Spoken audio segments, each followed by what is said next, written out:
Selamat mendengarkan podcast ini. Saudaraku sekalian, beberapa kali Tuhan Yesus mengucapkan satu kalimat, saudaraku, yang di Injil Lukas saja 2 kali. Kalimatnya berbunyi demikian: barang siapa berusaha memelihara nyawanya, ia akan kehilangan nyawanya. Dan barang siapa kehilangan nyawanya, ia akan menyelamatkannya. Di bagian lain di dalam Alkitab, saudara, kita juga menemukan pernyataan yang sama seperti ini, saudara. Jadi, kehilangan nyawa, ya, kalimat yang tidak pernah diucapkan oleh pemimpin agama, ya, pada zaman itu. Tadi saya katakan di dalam Alkitab beberapa kali, saudara. Juga di dalam Injil Matius, Tuhan Yesus juga mengucapkan kalimat ini, ya. Ketika Tuhan Yesus hendak ke Yerusalem, lalu ditahan, dihalangi oleh murid-muridnya, ya.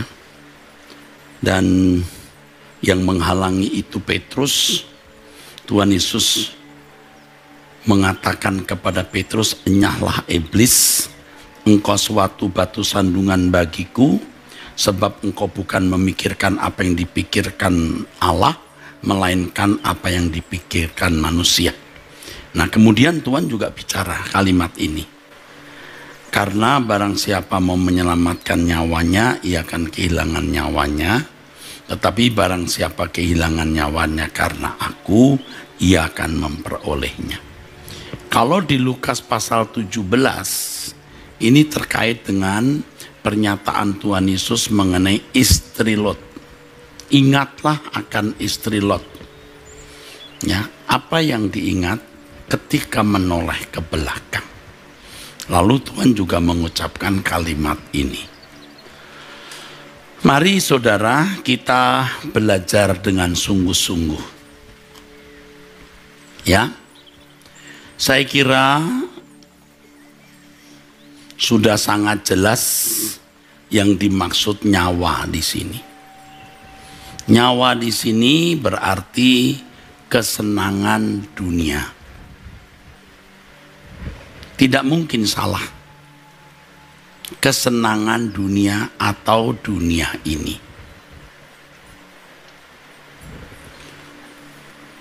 Dari pernyataan Tuhan Yesus ini, saudara, sudah bisa dipastikan bahwa kita harus memilih dunia hari ini atau dunia yang akan datang. Nyawa hari ini atau nyawa yang akan datang. Jadi kehilangan nyawa artinya orang yang rela kehilangan kesenangan dunia ini, atau orang yang rela kehilangan dunia. Saudara, tentu saya sebagai manusia seperti saudara juga bergumul mengenai hal ini. Ini mustahil bagi manusia, saudara. Ini mustahil bagi manusia. Sebab, ya, kalau di Injil Matius pasal 19, orang kaya disuruh menjual segala miliknya dan membagikannya kepada orang miskin, dia tidak mau. Dan Tuhan berkata memang bagi manusia itu mustahil, ya, orang kaya sukar masuk surga. Tetapi kalau orang bersedia, maka menjadi tidak mustahil, saudara. Secara fisik, secara lahiriah, Orang kaya di Matius 19 itu bisa menjual seluruh miliknya dan membagikan kepada orang miskin. Tetapi hatinya belum tentu sudah kehilangan nyawa. Belum tentu, saudara. Nah, proses yang berlangsung akan membuat ia benar-benar bisa kehilangan nyawa. Ya. Jadi kalau ada seorang mengambil keputusan menjadi full timer, sekolah pendeta, ya, itu sebenarnya langkah kehilangan nyawa. Tetapi bukan berarti dia pasti kehilangan nyawa. Dalam perjalanan menjadi pendeta, ketika dia berkesempatan memperoleh nyawa kembali, dia bisa seperti Yudas berkhianat kepada Tuhan Yesus, bisa murtad, saudara. Ya, saya kira jelas yang diajarkan Tuhan Yesus kepada murid-muridnya, mereka harus meninggalkan dunia, ya, ikut Yesus. Tapi Yudas memanfaatkan pengiringannya kepada Yesus, ya. Jadi kalau orang di luar gereja, maksud saya di luar persekutuan dengan Tuhan, itu mencari harta, uang melalui berbagai kegiatan atau aktivitas di luar gereja. Tetapi orang yang ada di dalam lingkungan gereja bisa mencari hidup, mencari uang, mencari nafkah, ya, melalui pelayanan. Saya tidak katakan salah seorang hamba Tuhan dinafkahi oleh gereja. Tidak salah, memang harus begitu. Tapi bukan karena nafkah itu seseorang melayani Tuhan. Nah, saudara, kehilangan nyawa artinya kehilangan kesenangan dunia atau juga kehilangan dunia. Ini mustahil, saudara. Ya, ini mustahil. Dari dulu lagu-lagu saya sudah mengarah ke hal ini. Dan itu menjadi bumerang, ya. Menjadi bumerang yang menikam diri saya. Sehingga mau tidak mau saya harus mempersoalkan apakah saya memiliki kehidupan seperti lagu-lagu yang saya karang.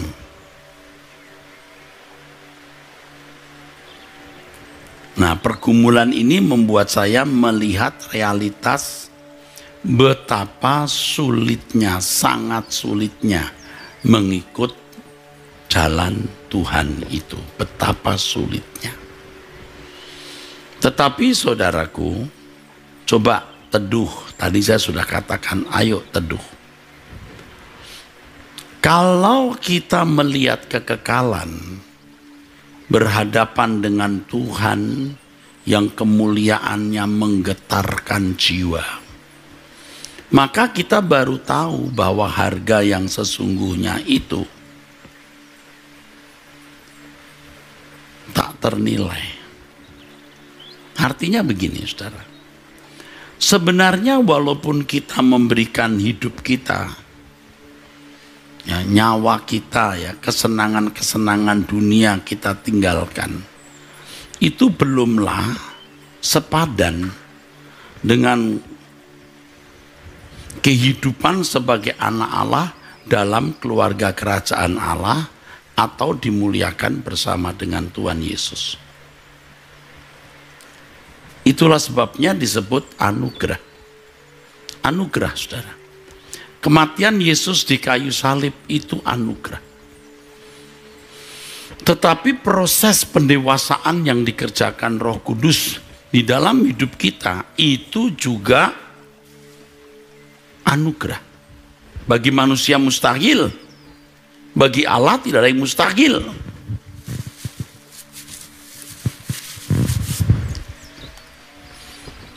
Jadi harus Allah yang mengerjakan. Baru yang mustahil tadi menjadi tidak mustahil. Nah, masalahnya orang berani tidak masuk ke dalam kemustahilan ini. Itu masalahnya. Jadi begitu melihat sulitnya jadi Kristen, orang sudah mundur. Nah, mestinya berani dulu, baru nanti proses benar-benar kehilangan nyawa bisa berlangsung. Seperti orang kaya di Matius 19, kalau ia berani menjual seluruh hartanya dan memberikannya kepada orang miskin, ikut Yesus, baru dia bisa mengerti apa artinya kehilangan nyawa. Jadi kalau seorang mengaku meninggalkan dunia, mau menjadi full timer, menjadi pendeta, belum tentu dia meninggalkan dunia.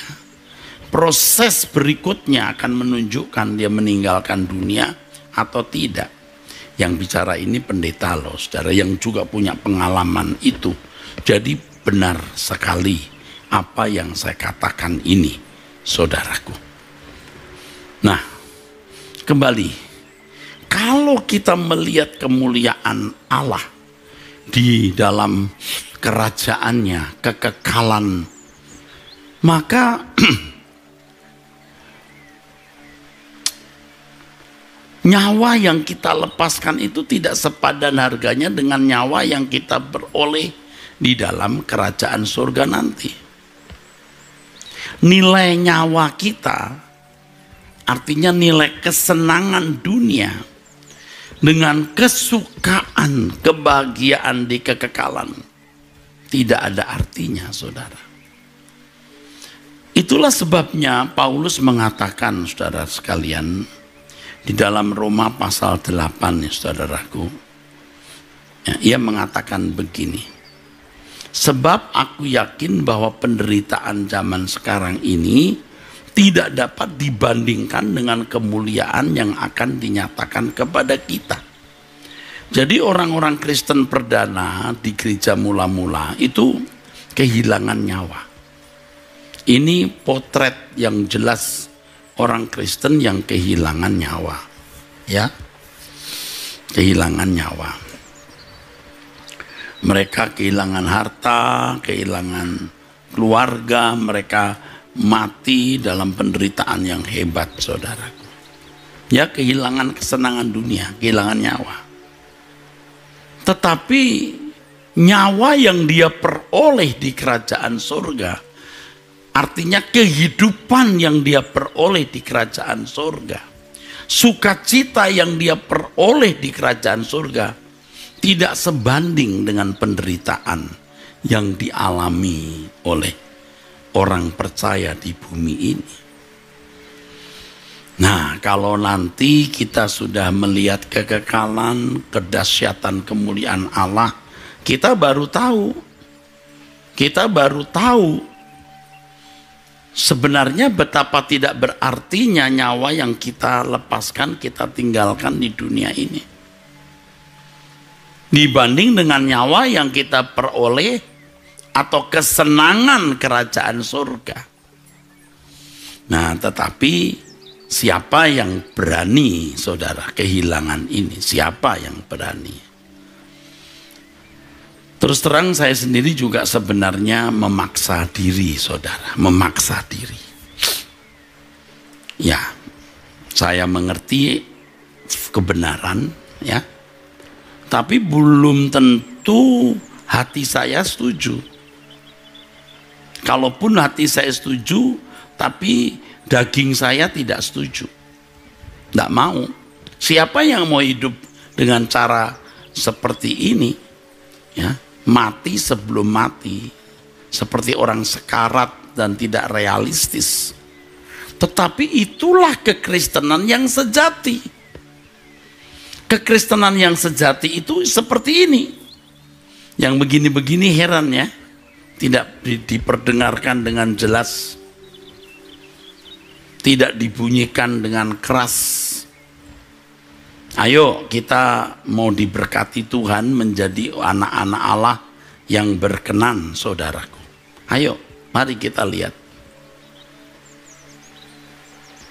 Ya, kalau kita melihat kemuliaan Allah nanti, tidak ada artinya penderitaan yang kita alami sekarang. Tetapi dibutuhkan keberanian. Nah, kalau kita tidak pernah melihat orang yang berani, ya kita bisa nggak berani juga. Maka sekarang dibutuhkan orang-orang yang nekat, orang-orang yang berani, saudaraku. Dan saudara akan dipimpin Roh Kudus bertemu dengan orang-orang yang berani ini, supaya saudara mendengar apa yang diajarkan dan meneladani, mencontoh apa yang dia lakukan, saudara. Untuk Allah yang maha besar, pantas menerima seluruh segenap hidup kita. Kalau kita memperhatikan, saudara, tokoh-tokoh iman perjanjian lama, ini belum masuk perjanjian baru ya. Orang yang berurusan dengan Allah, itu orang-orang yang hidupnya direnggut oleh Tuhan. Contohnya Abraham. Hidupnya direnggut oleh Allah. Keluar dari Ur Kasdim untuk menemukan negeri yang Tuhan janjikan. Sampai mati dia tidak menemukan negeri itu. Coba lihat bagaimana Tuhan menguji Abraham mempersembahkan anaknya Ishak, satu-satunya anaknya. Ishak, bukan yang lain. Jelas Alkitab mengatakan Allah yang benar itu Allah Abraham, Ishak, Yakub. Coba lihat. Bagi Abraham, Ishak itu dunianya, nyawanya. Kehilangan nyawa, berani enggak? Karena cinta hormatnya kepada Elohim yang bernama Yahweh Allah Israel. Abraham mempersembahkan anaknya. Saudara, demikian pula Musa ketika dipanggil Tuhan untuk menjadi pembebas. Hidupnya, saudaraku, habis hanya untuk mengurusi bangsa Israel. Demikian pula Daniel. Dia punya jabatan tinggi.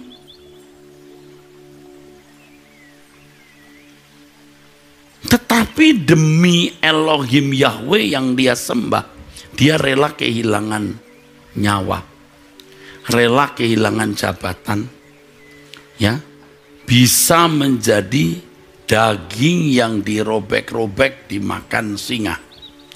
Daniel tidak keberatan. Sadra Mesah Abednego sama. Mereka itu punya kedudukan pada zamannya. Tetapi mereka lebih memilih Allah dan kehilangan nyawa demi Elohim Yahweh yang dia sembah. Kalau Tuhan kita Yesus Kristus, ya, Filipi 2 ayat 5 sampai 7. Ia rela, ya, kehilangan kemuliaan, menanggalkan kemuliaan demi pekerjaan Bapa. Paulus sama. Dia rela kehilangan jabatan untuk menjadi penginjil yang terlunta-lunta, terseok-seok, menderita, saudaraku. Yang akhirnya mati dengan kepala dipancung. Coba, saudara. Kehilangan nyawa. Dan kekristenan seperti ini ya diperagakan secara jelas, konsisten dan konsekuen oleh orang-orang Kristen pada gereja mula-mula. Itulah sebabnya, saudara, jelas sekali Tuhan berkata di Lukas 14 ayat 33, barang siapa tidak melepaskan dirinya dari segala miliknya, ia tidak bisa menjadi muridku, tidak layak bagiku. Nah, sekarang kita bagaimana mewujudkan kebenaran ini dalam hidup kita hari ini? Bagaimana kita mewujudkannya? Khotbah itu gampang, saudara. Ya, memang khotbah yang sungguh-sungguh juga tidak mudah. Tapi masih mudah dibanding dengan melakukan firman. Sekarang ini banyak orang menjadi pengkhotbah mendadak, ya. Siapa saja bisa khotbah di medsos. Siapa saja ya bisa menyampaikan gagasannya, pemikirannya, dan tentu dia klaim sebagai firman Tuhan. Siapa saja sekarang bisa, saudara. Nah, tetapi saudara, kekristenan sejati tidak cukup hanya dibicarakan, tetapi harus dikenakan, saudara. Khotbah saya dalam 2 minggu, hari Minggu jam 11, ya, bicara mengenai bagaimana membuktikan Allah yang benar. Membuktikan Allah yang benar. Siapa Allah yang benar? Apakah Yesus Kristus betul-betul Tuhan dan Juru Selamat? Bagaimana? Bukan mujizat. Karena setan pun bisa membuat mujizat. Tetapi pengalaman menerima pembentukan, pengalaman menerima proses dikembalikan ke rancangan Allah semula. Proses mengalami perubahan kodrat dari kodrat dosa menjadi seorang yang berkodrat ilahi. Nah, ini hanya bisa dilakukan oleh Tuhan, hanya bisa dilakukan oleh Allah, saudara. Nah, tetapi hal ini bisa terjadi kalau seseorang rela kehilangan nyawa. Tadi sudah saya jelaskan dan saya khawatir Anda belum mengerti maksud saya. Orang kaya disuruh menjual seluruh miliknya dan membagikannya kepada orang miskin lalu ikut Tuhan Yesus. Apakah kalau dia sudah menjual seluruh miliknya dan membagikannya kepada orang miskin, dia sudah kehilangan nyawa? Belum tentu. Secara harfiah dia sudah melakukan. Tetapi di dalam hatinya belum tentu, saudaraku. Dia sudah kehilangan nyawa, belum tentu. Nah, kalau dia ikut Yesus, dia akan diubah menjadi seperti Yesus yang juga telah kehilangan nyawa. Artinya kesenangan dunia, saudara. Kalau saudara membaca di dalam Injil Matius, ya terkait dengan pernyataan Tuhan Yesus, saudara. Ketika dia mau ke Yerusalem dihalangi oleh Petrus, tadi sudah saya mention ya. Petrus menarik Yesus ke samping dan menegur, Tuhan kiranya Allah menjauhkan hal itu sekali-kali takkan menimpa engkau. Yesus berkata, "Nyah iblis, ini batu sandungan. Ini yang membuat orang tidak memikirkan apa yang dipikirkan Allah." Nah, saudara, inilah orang-orang yang tidak mau kehilangan nyawa. Dan memang kalau kita melihat latar belakang sikap Petrus ini kan mereka tidak mau kehilangan Yesus sebagai orang yang diharapkan dapat mengubah nasib mereka di bumi. Jadi mereka mau mendapatkan nyawa di bumi, kesenangan dunia melalui Yesus yang berkuasa. Tapi ini bertentangan dengan misi kedatangan Tuhan Yesus, saudara. Tuhan berkata setiap orang yang mau mengikut aku ya harus menyangkal dirinya. Menyangkal dirinya itu membenci dirinya dalam arti berani tidak mengingini apa yang dia ingini.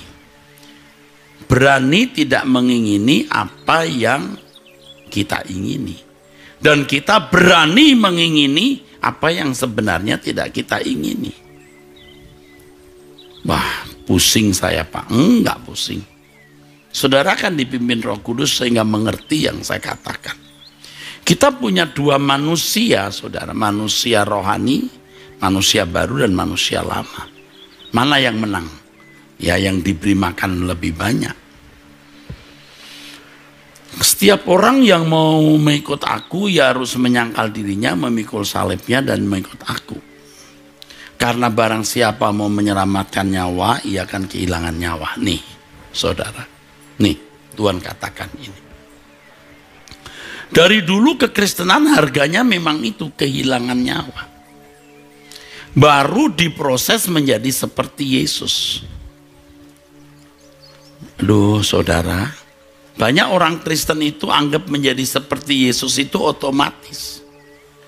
Dan kalau melakukan perjuangan dianggapnya itu tidak menghormati anugerah. Pokoknya fokus saja apa yang Allah lakukan, jangan fokus atas apa yang kamu lakukan. Kalau menurut saya harus fokus dua-duanya, karena Alkitab berkata awasi dirimu, awasi pengajaranmu. Kamu harus memperhatikan yang Tuhan kerjakan, bukan hanya di kayu salib loh, tapi juga pekerjaan rohnya dalam hidup kita, yang mengoreksi kita salah, yang mau memperbaharui pikiran kita setiap hari untuk mencapai standar kesucian seperti kesucian Tuhan. Dan itu bisa berlangsung kalau orang rela kehilangan nyawa. Tetapi kehilangan nyawa itu tidak dalam satu langkah, saudaraku. Kembali juga melalui proses. Tetapi harus dimulai dari keberanian kita, saudara. Kenekatan kita untuk mengingini apa yang tidak kita ingini. Siapa sih yang mau hidup cara begini? Saya juga ogah, saudara. Ini mah nggak waras yang begini ini. Kehidupan seperti yang Yesus ajarkan ini nggak waras. Nggak normal, tapi ini yang normal dan waras di mata Allah. Makanya kita sekarang selidiki apa ya yang masih menjadi kesenanganku yang Tuhan tidak ikut menikmatinya. Nah ini kan aneh kan, masih di dunia kok begitu. Dunia kita itu dunia kita itu nanti. Dunia ini bukan rumah kita, jangan ingini. Dunia ini bukan rumah kita, jangan ingini. Sulit kan saudara? Tapi kalau kita berani melangkah, bisa. Ya kan? Lagu ini kan tidak gampang dilakukan. Tapi tadi saya katakan nekat. Mungkin ada di antara saudara yang berkata, loh kok seperti maksa. Orang kaya yang disuruh menjual seluruh hartanya itu kalau nggak maksa nggak bisa. Dia mesti maksa, jual seluruh hartanya bagian kepada orang miskin, baru ikut Yesus. Dan pada waktu dia ikut, ikatan di dalam jiwanya terlepas. Lewat tahapan-tahapan. Jadi yang kelihatan ini dilepaskan dulu. Melepaskan yang kelihatan itu mudah. Dari sekolah umum jadi sekolah Alkitab itu gampang. Sekejap. Dari bekerja di sekuler lalu jadi full timer. Sekejap. Yang tidak sekejap itu batinnya, saudaraku. Nah, kehilangan nyawa dalam teks aslinya kan suke, kehilangan jiwa. Di sini di hati, saudara. Nah, kita ke Lukas pasal 17. Tadi kan sudah di Matius ya pasal 16 ya, saudara. Tuhan Yesus ke Yerusalem dihalangi oleh Petrus. Tuhan jangan kehilangan nyawa, gitu. Ini iblis ini. Tidak mau kehilangan nyawa, ini iblis. Begitu saudara. Nah kalau di Lukas 17 konteksnya apa? Konteksnya itu istri Lot. Istri Lot itu lari keluar kota Sodom. Hatinya nggak ikut lari. Tubuhnya lari, hatinya tidak lari. Maka ya tadi sudah saya katakan, orang kaya itu seandainya menjual seluruh hartanya, itu yang dilepaskan itu baru hartanya secara harfiah. Tapi jiwanya belum tentu sudah diserahkan. Makanya proses. Nah kita atau orang kayak saya ini dan banyak juga aktivis atau saudara-saudara semua merasa sudah rajin ke gereja, sudah sepenuhnya, merasa sudah kehilangan nyawa. Belum tentu, saudaraku. Belum tentu. Nah, kalau khotbah begini apa nggak semua orang jadi nyorot, saudara? Nyorot. Ini Erastus sendiri melakukan nggak yang dikhotbahkan? Wah, nyorot. Bagus, nantang. Saya menantang diri saya sendiri. Nggak usah orang lain nyorot dong, saya juga nyorot diri saya sendiri. Saya tahu ini tidak mudah, saudara. Jangan punya kesenangan lah kalau pendeta seperti saya ini. Ya, orang bilang ada orang-orang yang memfavoritkan, ngefans, apalagi. Wah, malah mengkultuskan. Rasanya ingin menyenangkan Pak Eras, memberi apa yang bisa diberikan. Satu kalimat yang Tuhan ajarkan dan saya mau konsekuen. Jangan membuka hati Eras orang menyenangkan kamu. Jangan buka ruangan, jangan beri kesempatan orang menyenangkan kamu. Wow. Saya tahunya baru minggu-minggu belakangan ini, saudara. Nah, nggak salah orang nyenengin saya, nggak salah. Orang saya nggak minta, dia yang ngasih. Tapi kalau kita memancarkan satu pancaran untuk disenangkan, itu salah. Saya sadar bahwa saya telah berbuat kesalahan selama bertahun-tahun. Sekarang, saudara jangan memberi apa-apa ke saya. Kalau saudara mau memberi saya persembahan, berikan ke gereja. Ini baju yang begini nih, saya sudah banyak. Orang beri, ya batik, ya baju, ya jas. Ini pun orang membelikan, saudara. Bukan saya yang beli sendiri. Tuhan tahu. Mac saya itu juga orang yang beli. Mac PC di rumah juga orang yang membelikan. Mau membantu, mendukung Pak Eras. Sudah cukup, saudaraku. Nanti orang berkata, Erastus bermewah-mewah. Laptopnya bagus. Handphonenya. Orang memberikan saya handphone juga. Saya nggak beli sendiri, saudara. Aduh, saudara. Saya pakai gesper merek Ferragamo. Saya nggak tahu juga ini merek mahal. Ternyata saya tahu harganya 3,6 juta. Lalu muncul di Pastor InStyle. Orang bilang, Pak Eras muncul loh di Pastor InStyle apa? Pakai gesper. Loh. Wah, saya nggak tahu kalau Ferragamo itu gesper mahal. Dulu kan kalau saya beli gesper 1 losen, saudara. 1 losen 250.000 atau 300 waktu itu di Mangga 2. Yang pernah saya pakai putus kayak lagi khotbah, pletik, apa itu? Kepalanya jatuh. Terus begini, ketek gitu, ada kayak ular gitu. Waduh, saya berkata kepada jemaat, maaf ya saudara, serek, saya angkat, saya taruh dulu. Pernah itu. Wah, kalau begitu kita belikan aja gesper Pak Eras, merek yang bagus. Saya nggak tahu tuh merek apa, harga berapa. Demi Tuhan, kalau boleh pakai kata demi Tuhan, saya tidak tahu. Muncul di Pastor InStyle, harga 3,6 juta aja Pastor InStyle. Ada yang harganya sampai puluhan juta. Nggak usah gitu kali ya. Jangan kirim apa-apa, jangan kasih apa-apa. Dulu masih seneng juga, sekarang tidak. Saya sudah ngomong begini, Anda masih nekat kasih barang saya, jangan saya kembalikan, nanti Anda tersinggung. Atau saya buang di depan rumah. Nanti jadi kebiasaan, saudara.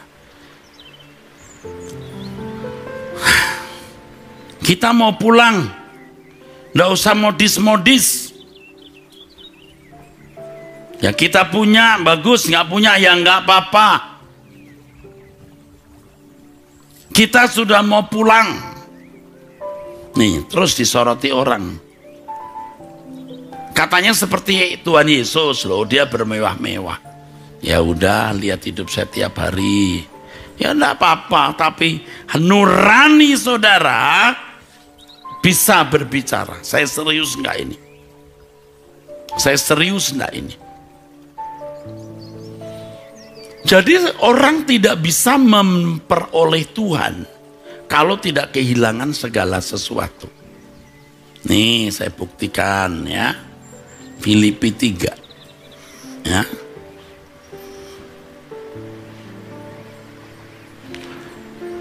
Ini benar nih. Malahan segala sesuatu kuanggap rugi karena pengenalan akan Kristus Yesus. Setelah mengenal Tuhan Yesus Kristus, ternyata tidak ada artinya semua. Bayang-bayang. And all things that surround me become shadow in the light of God. In the glory of God. In the presence of God. Tuhanku lebih mulia daripada semuanya. Oleh karena dialah aku telah melepaskan semuanya itu dan menganggapnya sampah. Supaya aku memperoleh Kristus. Jadi Anda tidak bisa punya dua-duanya. Harus punya salah satu. Nih kalau begini, tidak ada yang mau jadi Kristen. Tidak ada. Pak Eras jangan keterlaluan, jangan ngarang-ngarang. Loh, ini Alkitab. Saya sendiri juga terseok-seok, saudaraku. Saya juga terseok-seok loh. Apalagi dengan lagu-lagu yang saya gubah dengan kalimat-kalimat gila-gilaan begitu. Saya diteropong. Nggak usah saudara yang jauh, yang dekat-dekat saya juga. Orang-orang yang bisa meneropong. Ya itu di sekitar bapak kasih duit ya nurut saja. Enggak. Tidak semua. Ya ada full timer yang memang pantas mendapat hidup dari gereja. Tapi ada orang-orang yang umurnya lebih tua dari saya. Yang kalau saya menyimpang juga beliau bicara.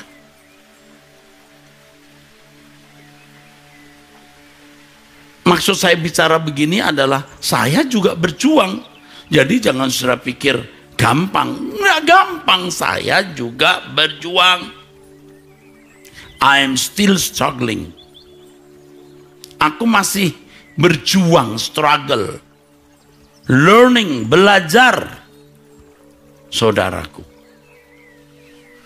Tapi jadi asik hidup kita. Makin hari, makin ringan. Ada keringanan. Dan seiring ada keringanan, ada keriangan. Dan seiring keriangan ada kesepian. Ini jadi masalah juga. Kenapa kok kesepi, Pak? Ya, masalahnya ini. Tiada yang ku nanti lagi, apapun di bumi ini, rindu hatiku pulang ke sana. Ini kalau saya ngomong soal mati-mati banyak orang takut. Saya mau ngomong terus sampai Anda lebih takut. Saya itu nggak lama. Hidup itu belum tentu lama. Pak jangan ngomong gitu Pak, kalau Bapak ada ini GSKI Rehoboth ambruk semua. Ini punya Tuhan saudara. Kalaupun harus ambruk bubar ya bubar saja. Nggak mas, tapi nggak mungkin bubar.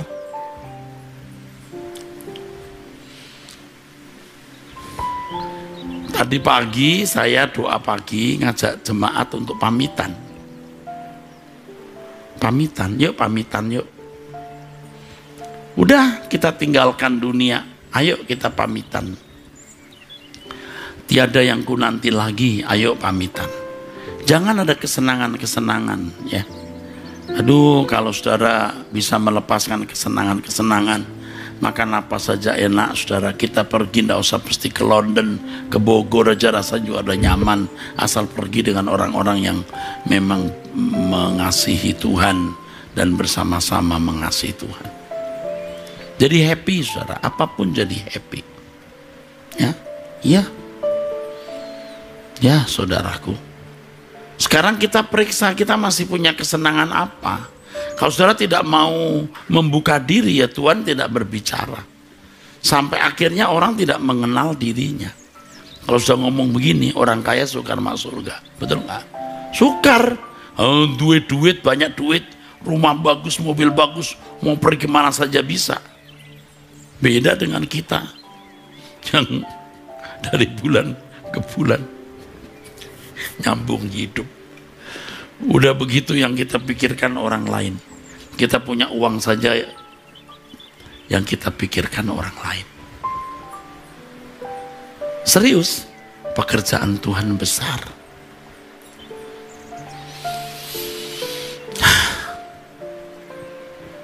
Itu pun juga saya merasa belum benar-benar harus berlatih terus.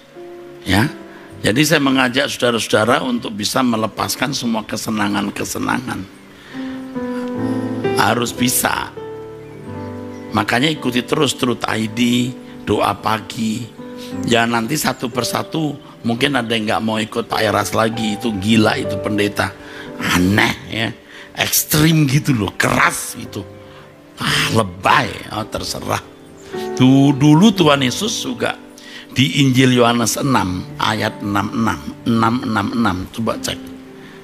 Yohanes 6 ayat 66 itu isinya apa? Maka murid-murid mulai meninggalkan dia. Ini saya juga mesti nerima kalau ada orang yang akhirnya meninggalkan saya. Enggak apa-apa. Yang masih ikut ayo ya. Kristen yang benar itu ini yang benar, enggak begini enggak benar. Makanya kita mesti berjuang melawan diri sendiri. Kalau saya katakan tiarap itu bukan mau membubarkan sinode GSKI. Ayo periksa diri. Nah banyak orang udah merasa dirinya baik, tidak perlu periksa diri. Nanti ribut mikirin organisasi. Nah banyak gereja-gereja hebat di barat organisasinya number 1. Habis jemaatnya. Makanya kalau gereja Suara Kebenaran Injil itu 6 bulan ini saya suruh tiarap. Jangan bikin kegiatan macam-macam, cari Tuhan dulu. Nanti 1 Juli baru pertemuan pertama. Setelah dari Januari awal tidak pernah pertemuan. 1 Juli. Semua pejabat GSKI dengar ini. 1 Juli ya. Jam 6 sore. Hari Kamis kalau tidak salah itu. Baru itu pertemuan dengan saya. Ya. Yang mau silahkan, yang nggak mau selamat jalan. It's okay. Pokoknya kita mau pulang ke surga.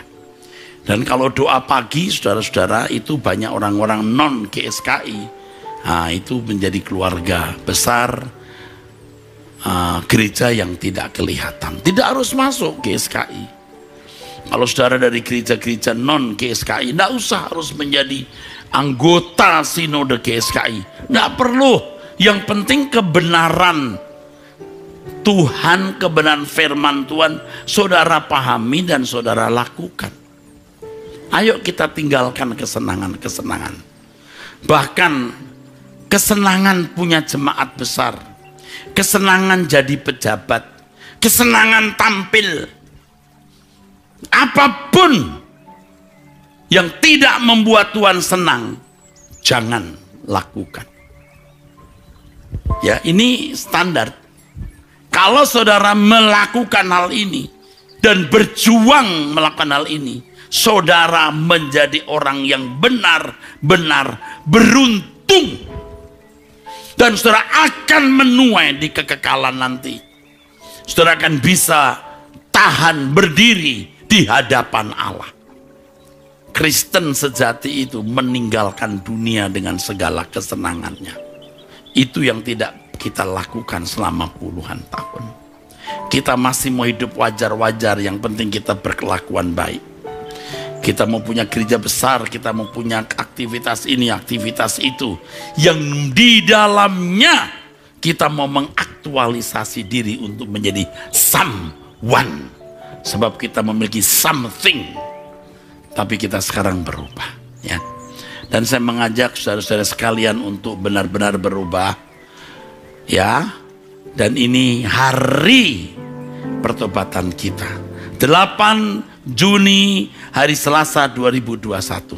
Kita mengambil keputusan lepaskan semua kesenangan-kesenangan dunia. Biar kita hidup banyak untuk menyenangkan hati Tuhan saja.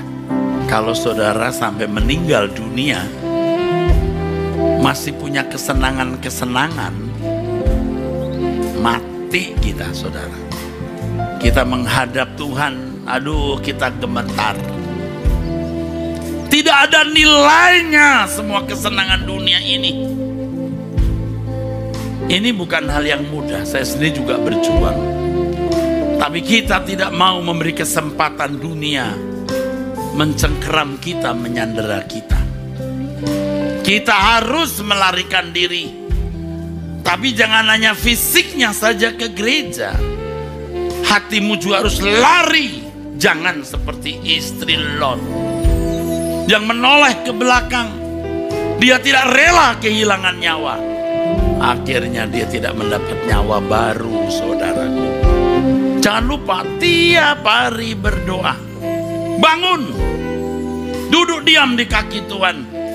Tidak ternilai berkat yang kita terima melalui doa ini. Ayo kita pulang bersama. Ya, pokoknya prinsipnya berkemas-kemas. Amin.